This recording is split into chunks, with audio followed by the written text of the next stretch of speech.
Merci d'être là et merci surtout à Brian et à Marie d'être là.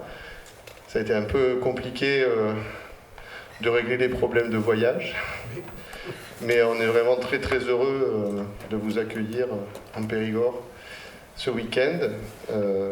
Très heureux d'abord parce que on est toujours heureux d'accueillir des auteurs qui viennent d'un peu plus loin que de notre pays, bien sûr.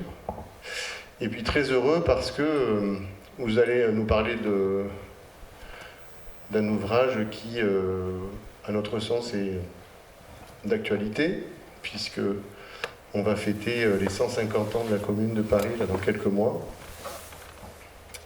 Et puis parce que vous avez bien voulu que nous exposions les planches de cet album dans le cadre de l'exposition que nous avons conçue et montée donc aux archives départementales de la Dordogne à Périgueux, que nous avons inaugurée avant-hier soir, et qui se prolonge jusqu'au 18 décembre, qui sera ouverte à titre exceptionnel demain dimanche de 14h à 18h pour que les festivaliers qui le souhaitent puissent en profiter. Donc un grand merci à vous. Louise Michel, c'est peut-être la figure la plus connue finalement de la Commune de Paris. Il y a eu beaucoup d'acteurs, mais beaucoup d'anonymes aussi, beaucoup d'hommes et beaucoup de femmes qui se sont mobilisés sur cet épisode très court mais très intense et qui s'est fini de manière très abominablement tragique, j'ai envie de dire, mais qui a ensuite structuré une bonne partie de la pensée politique d'Europe et au-delà pendant un siècle, mais jusqu'à nos jours. Donc merci beaucoup et puis on va vous laisser nous présenter donc ce travail. Et puis peut-être qu'à l'issue de votre présentation, on pourra engager un échange et puis vous poser quelques questions. Après, à l'issue de votre présentation. Voilà, je ne sais pas qui... Vous faites ça à deux voix? Oui. Bonjour. Merci d'être venu aujourd'hui. Cette présentation s'intéresse au livre intitulé The Red Virgin and the Vision of Utopia, dont voilà la couverture anglaise. Mais commençons par nous présenter rapidement. Je m'appelle Brian et j'écris, je dessine des bandes dessinées depuis 40 ans, y compris des personnages très connus comme Batman et Juge Dredd, Sandman, choses comme ça. Mais je préfère travailler avec mes propres personnages, mes propres livres, quoi. Voilà quelques exemples. Parmi les exemples, The Tale of Wombat Rat, publié en français sous le titre L'histoire d'un vilain rat, aux éditions Rackham en 1999. Et la série Grandville, les deux premiers tomes publiés en France chez Bragelonne. Celui-là, le deuxième, a gagné le prix SNCF de Polar pour la meilleure bande dessinée 2012.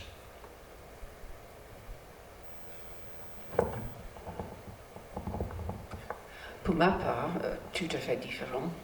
J'ai enseigné à l'université pendant des années et écrit des livres et articles de recherche.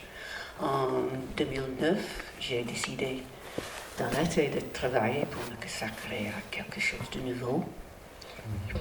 Puis, un soir, après un ou deux verres de vin, j'ai proposé à Mary d'écrire un scénario pour un roman graphique que je pourrais illustrer.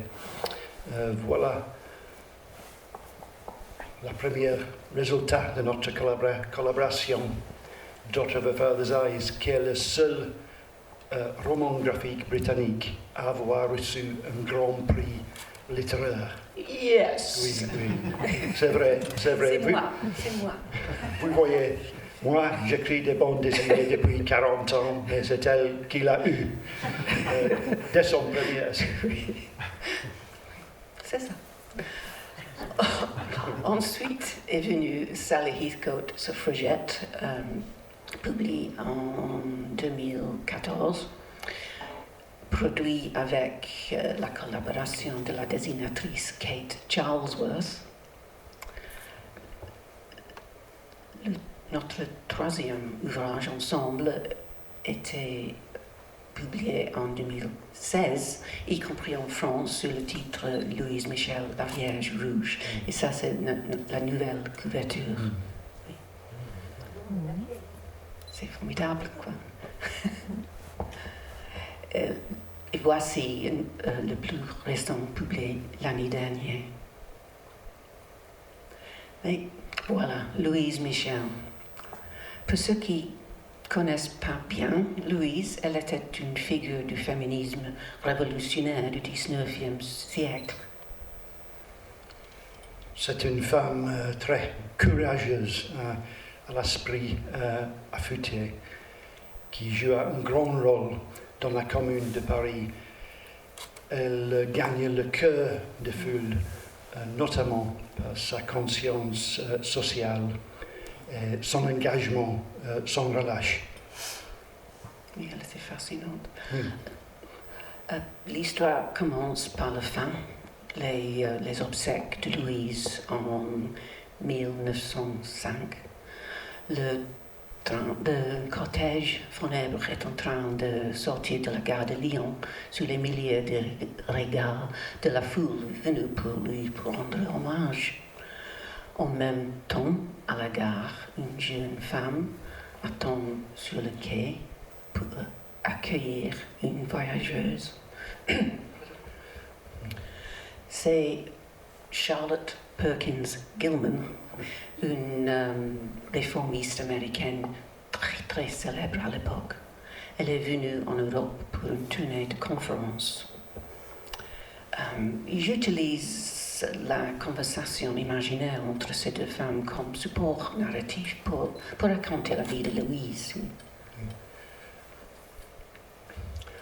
La mère de cette jeune fille a connu Louise Michel dans l'histoire. Cette mise en abîme est renforcée graphiquement par un changement de style de bordure, entre autres choses.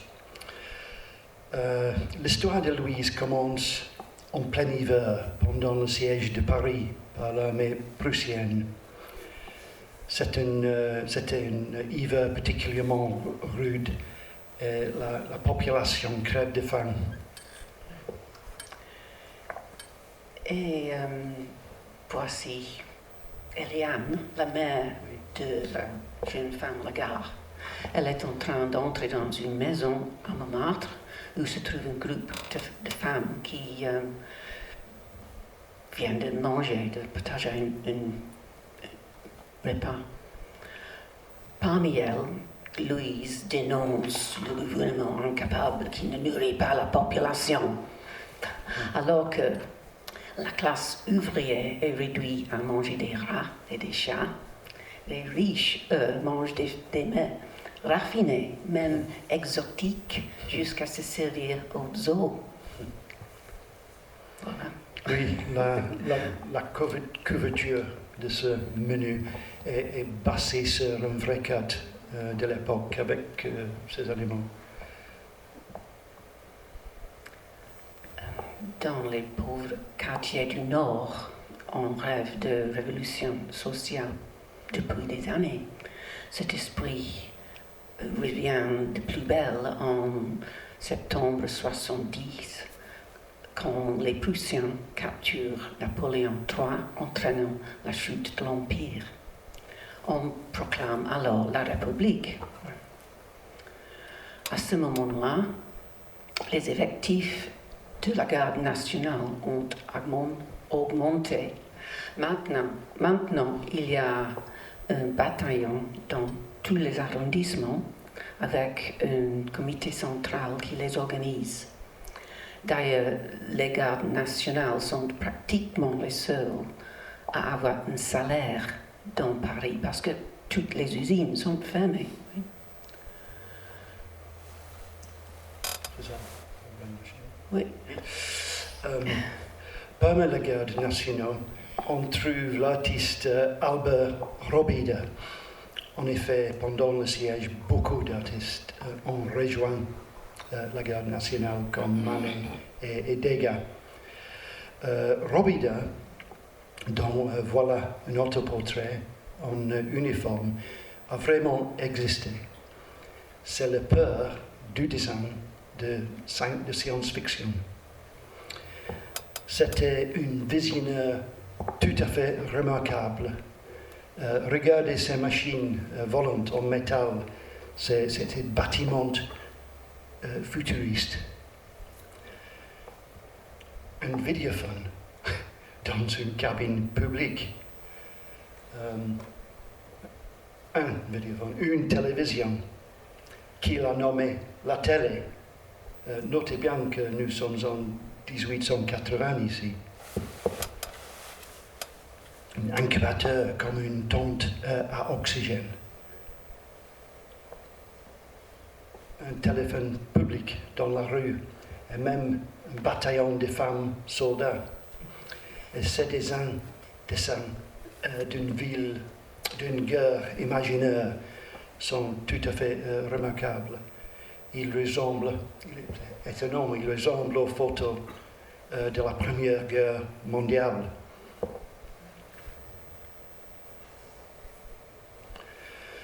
Jules Verne a connu Louise Michel et les origines de la science-fiction sont un des thèmes de le livre.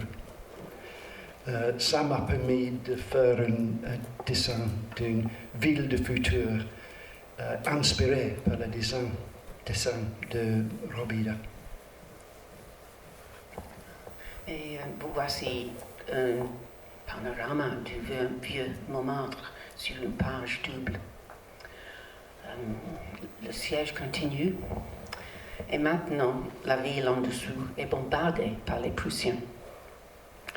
Les pauvres sont en colère parce que le gouvernement les affame. Les trahit avec la capitulation. Thiers et ses amis trahissent même la Nouvelle République. En effet, en en 71, à la fin de février, le gouvernement a capitulé et les Prussiens paradent dans les rues. Les bataillons de l'armée démobilisés sont lâchés sur la ville. Les gardes nationaux ne sont plus payés et le gouvernement se demande comment ils vont les désarmer. Ces canons ont été achetés par le peuple. Victor Hugo a rassemblé les fonds pour les acheter grâce à une souscription publique. Quand on annonce la défilée de l'armée prussienne à travers la capitale, les gardes nationaux indignés les installent sur les hauteurs de Montmartre. Ensuite, le 28 mars, une sentinelle est fusillée et le tocsin sonne. C'est l'arrivée du général Lecomte avec son régiment pour récupérer l'artillerie. Mais une grande foule les affronte. Quelques femmes s'allongent même sur les canons. Le général donne au capitaine l'ordre pour les disperser. La foule chahute les troupes et les provoque en agitant du pain sur le nez, sous le nez, pas sur, pardon. Ne vous donne pas à manger dans l'armée bonapartiste. C'est votre estomac qu'on entend ici, hein? Elle est ch'ti. Oui, comme ça, un peu comme ça. C'est en effet un face-à-face militaire. Le général donne trois fois l'ordre de tirer sur le peuple. Mais l'armée est démoralisée, affamée et pas payée. Les troupes sont mécontentes. Enfin, le capitaine crie « Baissez vos armes, ne tirez pas !» La foule désassemble le général et l'attrape. Et malgré les cris de Louise, ses troupes l'assassinent. Le même jour, le gouvernement et l'armée battent retraite à Versailles. 10 jours après l'insurrection, la Commune de Paris est officiellement proclamée. Vive la Commune! Ainsi, les communards ont vaincu et élisent le premier gouvernement ouvrier. Pour la première fois, les ouvriers ont le contrôle et peuvent commencer à organiser la société. C'est le temps de cerise. On créait les écoles et les garderies gratuites et des coopératives ouvrières. Quant à Louise, elle travaille sans arrêt. Plus tard, elle écrira qu'elle n'avait même pas le temps de dormir. Les communards ont banni les prêtres et les nonnes. Du coup, on s'approprie des églises et on les utilise pour des réunions et des débats publics. Ça, c'est Saint-Pierre Montmartre. Oh, et beaucoup de femmes trouvent une voix pour la première fois, comme par exemple cette amie de Louise, Paul Manque. Elle dit ici, travailleurs, ne vous y trompez pas, nous sommes en guerre contre les parasites et les exploiteurs. Si vous êtes là de végéter dans l'ignorance et la pauvreté, si vous souhaitez que vos enfants puissent un jour profiter du fruit de leur labeur, plutôt d'être réduits au rang d'animaux d'usine à faire la fortune d'un exploiteur, alors faites preuve d'intelligence. Nous devons en finir pour toujours avec la propriété privée. Nous devons garder le contrôle des moyens de production. Nous devons tenir bon. Ouais. Le peuple construit des barricades et attend l'arrivée des troupes de Versailles. Le 1er mai, les bombardements reprennent, mais cette fois-ci, l'artillerie n'est pas prussienne, elle est française.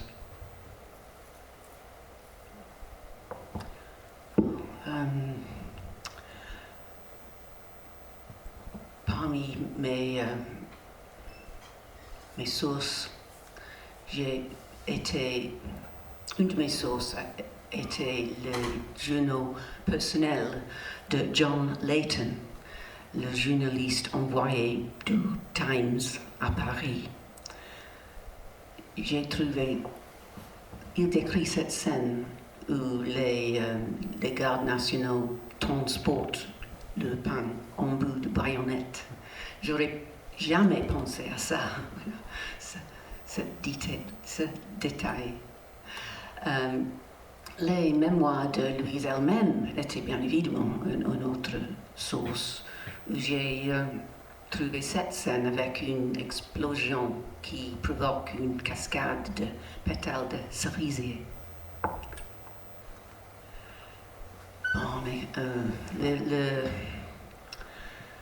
21 mai, l'armée entre dans Paris et le carnage commence.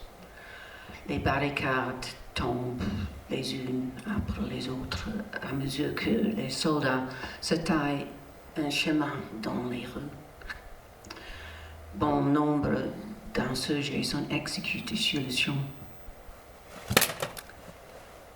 pendant les hostilités, Louise ne souffre que d'une éraflure de poignet causée par une balle et d'une cheville foulée.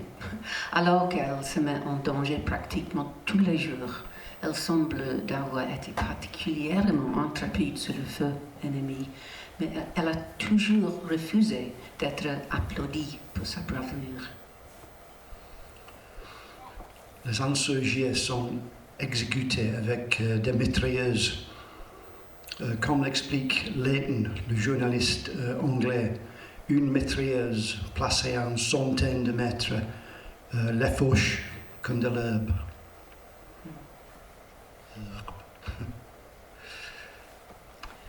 Quant à Louise, je la cite. J'échappais toujours à tout, je ne sais comment. Enfin, ceux qui voulaient m'avoir amenaient ma mère pour la fusiller si on ne me trouvait pas. J'allais la faire mettre en liberté en prenant sa place. Elle ne voulait pas, la pauvre chère femme. À son procès, Louise était incroyable, écoutez. Puisqu'il semble que tout cœur qui bat pour la liberté n'a droit qu'à un peu de plomb, j'en réclame une part, moi. Si vous n'êtes pas des lâches, tuez-moi. Bien sûr, on ne la tue pas. Elle est déportée en Nouvelle-Calédonie. Dès son arrivée, elle commence à causer avec les indigènes.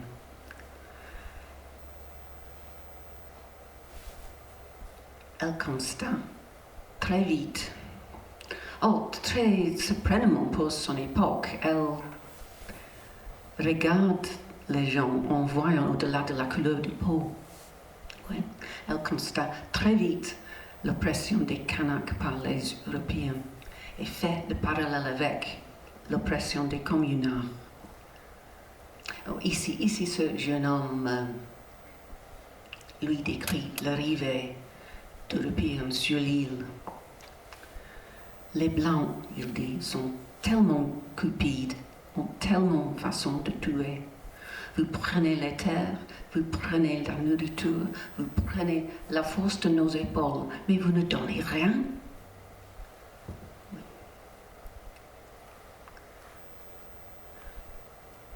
Oui. Les autres déportés ne partagent pas les avis de Louise. Tout de même, elle enseigne à tous les enfants ensemble, noir comme blanc. Et pendant la révolte kanak de 78, elle les soutient. Ici, elle donne son précieux foulard de la commune aux insurgés.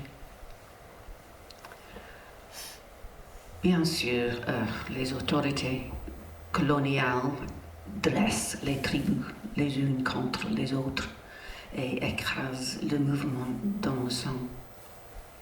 Mais on ne veut pas dévoiler toute l'histoire. Si vous voulez en savoir plus, il y a le livre.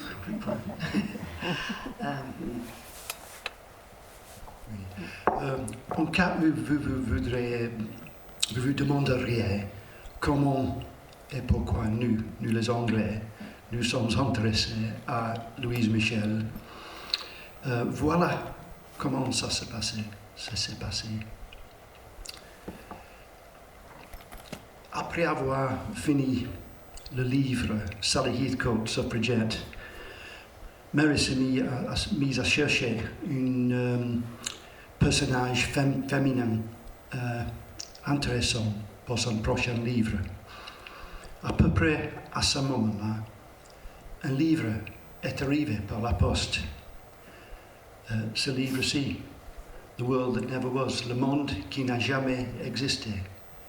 C'est un ouvrage qui concerne les origines du mouvement anarchiste par l'académique Alex Butterworth.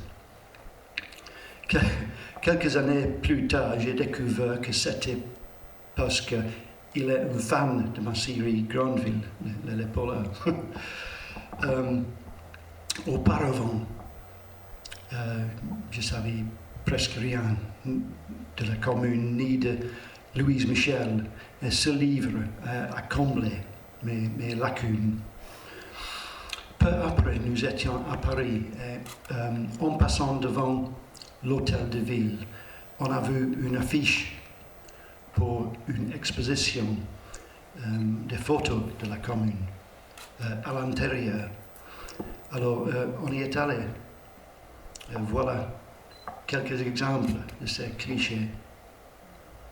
Ils sont évidemment très intéressants. Très intéressants. J'ai alors suggéré à Mary de lire le livre de Alex Botterworth à apprendre sur Louise Michel. Bien sûr, j'ai trouvé Louise Michel fascinante. J'ai lancé des recherches approfondies. Ce n'a pas été une mince affaire. Les recherches ont inclus des visites au musée à Paris, musée Carnavalet, musée de Montmartre, là, et le musée de Saint-Denis. La visite du musée de Saint-Denis a été particulièrement fructueuse grâce à la section consacrée à la commune, qui comprend beaucoup d'illustrations impossibles à trouver ailleurs, comme par exemple celle-ci.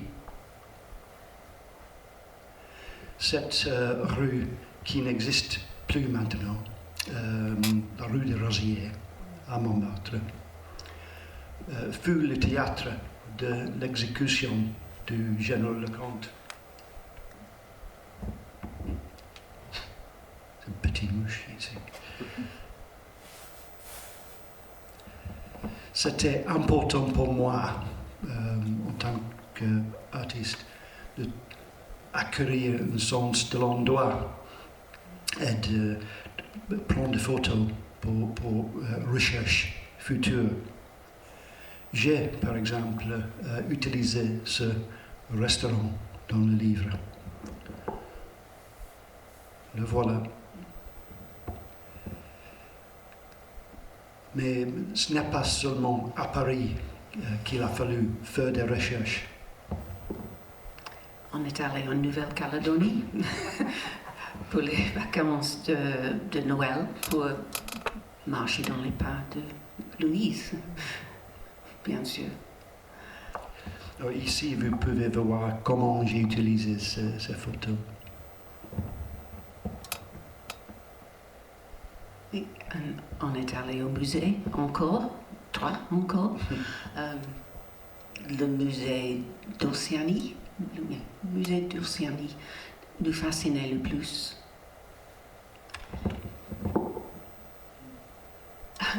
Et voilà, Monsieur Cool devant un arbre banyan. Et voilà, c'est tout. On a fini. Nous vous remercions. Merci.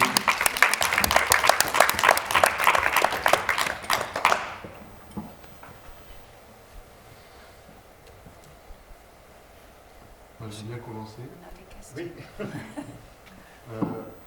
Vous avez déjà répondu en partie à la question. C'était la question de la documentation qui vous a été utile pour écrire ce livre. Est-ce que vous avez parlé beaucoup des archives muséographiques et photographiques que vous avez pu voir notamment à Paris. Vous êtes allé aussi physiquement sur les sites à Paris ou en Nouvelle-Calédonie. Est-ce que dans le travail préparatoire, vous avez, pris le risque, je ne sais pas si c'est le terme, mais est-ce que vous avez, par exemple, est-ce que vous avez lu Le Cri du Peuple de Jean Vautrin ou l'adaptation par Tardy, ou est-ce que vous avez dit non Oui, j'ai lu après. Après, voilà. Oui. Et est-ce que, par exemple, vous avez vu le film qu'on a projeté jeudi soir à Périgueux, le film La Commune 1871 de Peter Watkins? Oui, je l'ai eu en DVD. Vous l'avez vu? Oui. En préparation ou après? Oui, oui. En préparation. J'ai acheté. Je l'ai acheté. Et ça vous a servi vraiment ou c'était Pas trop, je crois. C'était intéressant. Oui, on a vu après le bande dessinée de Tardy. Oui. C'était très très intéressant à le voir, avec les couleurs particulièrement. Oui. L'usage de la rouge et noir. C'est plutôt différent parce que Louise est dans trois, quatre, oui, seulement, avec ses chiens. C'est vrai. Oui, s'il vous plaît, merci d'avoir illustré notre histoire de France au travers de ce personnage remarquable et exceptionnel qu'était Louise Michel. Mais je voudrais revenir sur le titre de votre ouvrage. Là, vous dites Louise Michel, Vierge rouge. Alors, rouge, on peut très bien le comprendre. Enfin, en tout cas, moi, je le comprends au travers de la couleur communard ou au travers de la liste rouge telle qu'on l'a connue dans l'histoire. Mais pourquoi citez-vous Vierge? C'est le mot Vierge qui, quelque part, m'interroge. On ne sait pas, c'est son surnom. Elle est surnommée toujours la Vierge rouge.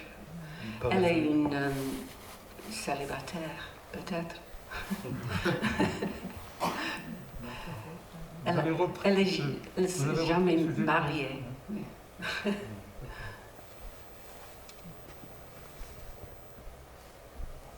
Pourquoi les couleurs en noir et rouge?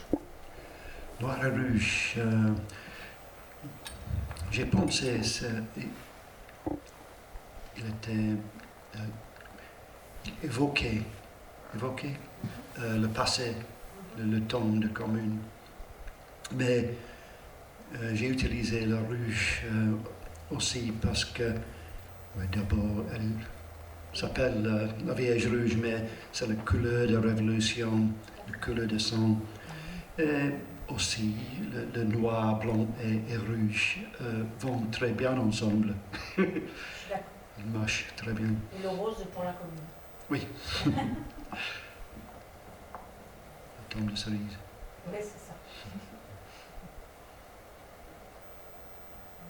Ouais, c'est pas forcément une question, c'est plutôt une remarque. Et on l'a évoqué d'ailleurs jeudi soir quand on a inauguré l'exposition. Et la commune reste un épisode de l'histoire de France, j'ai envie de dire, de l'histoire de la République même, qui est essentiel et à bien des égards fondateur. Et paradoxalement, c'est un épisode qui est très peu enseigné en France, en fait, dans les programmes de l'éducation nationale.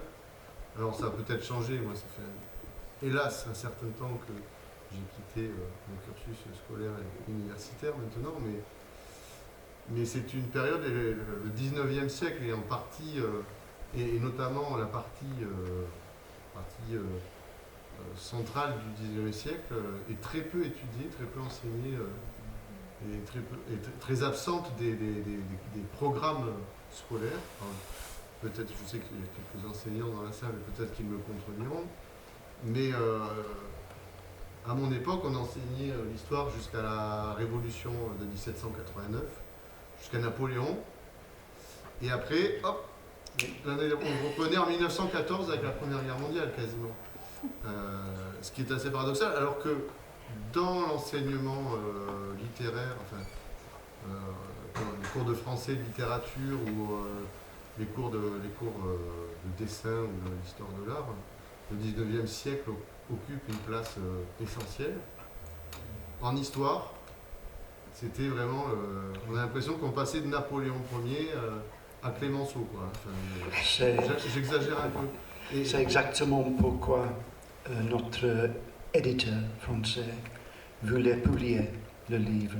C'est un éditeur de livres historiques et il publiait seulement un bande dessinée chaque année. C'est surtout un éditeur de livres d'histoire.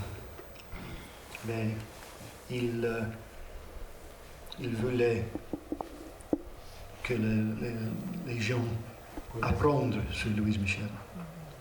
Non, en faisant les recherches donc, pour l'exposition, dans laquelle vous exposez les planches, je me suis rendu compte qu'il y avait très peu de... Alors, littérature un petit peu, mais c'est pas énorme. Mais en bande dessinée, en fait, il y a très peu de bandes dessinées qui sont vraiment consacrées à cet épisode. Il y a votre livre, il y a celui de Tardy, bien sûr, qui est une des références.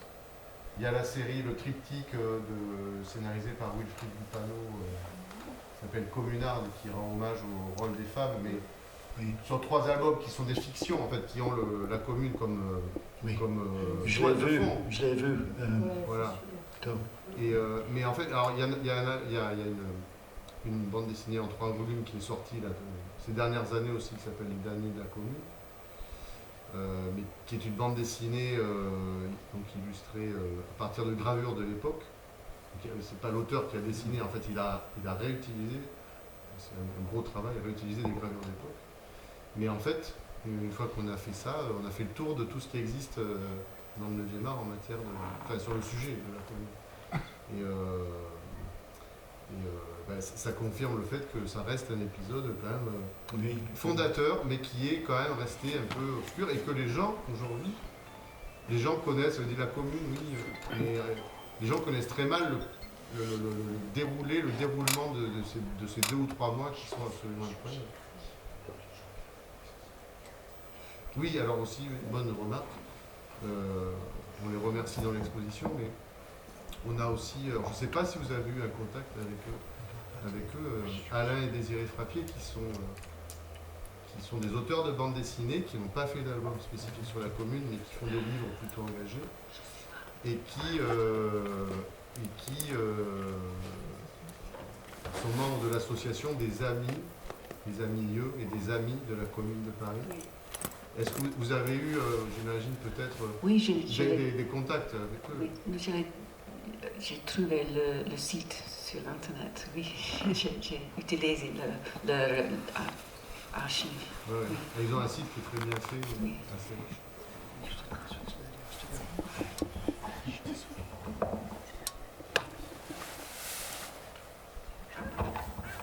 Il y a une partie, un livre dans la saga de François Bourgeon, le dernier, le passager devant. Exact. Oui, Est-ce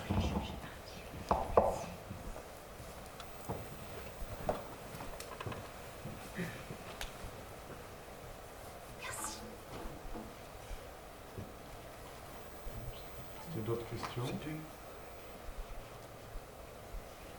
Non?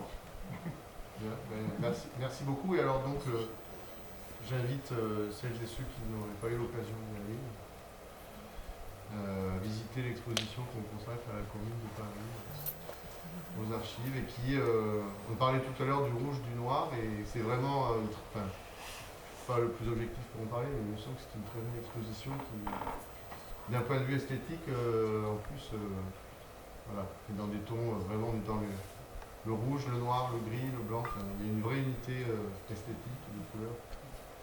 Et voilà. Il me semble que ce sera un très bon complément, parce qu'il y a des planches de bande dessinée, bien sûr, mais il y a aussi une exposition de l'association des amis de la commune de Paris qui est très, à la fois encyclopédique, mais richement illustrée et puis vraiment intéressante. Elle sera ouverte demain, je l'ai dit tout à l'heure, de 14h à 18h, mais voilà. Pour les auteurs et pour voilà, peut-être les gens du public qui seraient intéressés, on prévoit ce soir entre 6h30 et 7h30 de l'ouvrir aussi, voilà, pour que ceux qui n'ont pas eu l'occasion puissent la découvrir. Merci beaucoup en tout cas. merci.